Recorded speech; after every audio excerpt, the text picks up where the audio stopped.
হচ্ছে আমার গাড়ির টায়ার, তো সাদা ইয়ে বাড়া গেছে, ঘ্যাপ বাড়া গেছে। তো আমার ভাই আমাকে কিছু কইতেছে, ভাই আপনার টায়ার নিয়ে কি মন্তব্য পেটে শুনি ভাই। ভাই টায়ার দিয়ে এইভাবে আমি চালাচ্ছি, আপনি এর আগে দেখেছেন এরকম? আমার বয়সে কোনোদিন দেখিনি। আপনার বয়সে কোনোদিন দেখেননি? তবে আর কত কিলো চালান যেতে হবে? আরো 300-400 কিলো চালান যাবে। তার 300-400 কিলো? আপনি লাইভে দেখেন না এরকম মানুষ? আমার টায়ার নিয়ে ভাই তো শোকা হতো।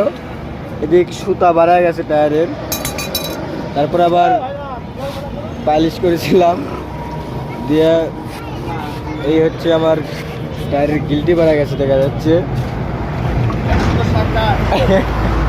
হ্যাঁ ঠিক আছে কি? হ্যাঁ